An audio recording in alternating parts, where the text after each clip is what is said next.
বলছি না আমাদের ঘর কেঁপে উঠলো, নামাজ পড়তে পড়তে একবারে আগুন জ্বলে উঠলো। আমরা তো ভয়ে কাতর গো। বাড়ি ঘর তালা লাগা বন্ধ, কেউ আসে না যায় না। ওরা হয়তো জমি জায়গা আছে, ধান ধান নিতে বছরে একবার আসে।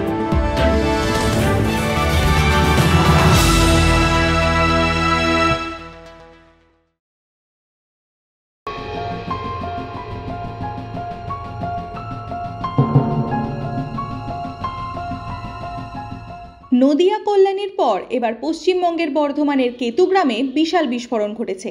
রবিবার সন্ধ্যে 6টার দিকে ঘটে যাওয়া এই ঘটনার জেরে পুরো এলাকায় আতঙ্কের পরিবেশ সৃষ্টি হয়েছে। বিস্ফোরণের ফলে বাড়ির দেওয়াল এবং ছাদ সম্পূর্ণরূপে ক্ষতিগ্রস্ত হয়েছে। এলাকার মানুষের কথায় বিস্ফোরণের সময় তারা ভেবেছিল কোনো বড় ভূমিকম্প হয়েছে, কিন্তু কিছু পরেই তারা বুঝতে পারে বিস্ফোরণ ঘটেছে।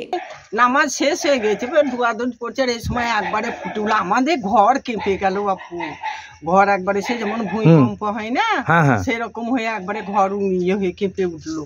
আর যাক আল্লাহ খুব রেখেছে যে মসজিদের মুসল্লিগুলো চলে গিয়েছিল সেখানে।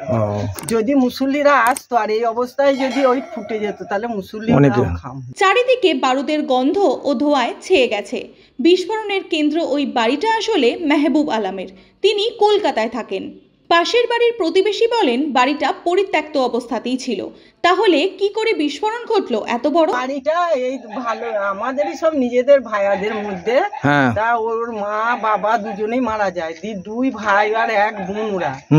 দিয়ে একটা ভাই মনে হয় আসামে না কোথা থাকে, আর একটা কলকাতায় থাকে। বোনটা ওই রামপুরহাটে রয়েছে। ওদের বাড়ি ঘর তালা লাগা বন্ধ, কেউ আসে না যায় না। ওরা হয়তো জমি জায়গা আছে, ধান ধান নিতে বছরে একবার আসে। বিস্ফোরণের কিছু সময় পরেই ঘটনাস্থলে উপস্থিত হয় পুলিশ। উদ্ধার হয়েছে বিপুল সংখ্যক বিস্ফোরক। বন্ধ বাড়িতে কি করে এলো এত বিস্ফোরক এবং কি উদ্দেশ্যে রেখেছিল তা খুঁজে বের করার চেষ্টা চলছে। এই নিয়ে তৈরি হয়েছে ধোঁয়াশা।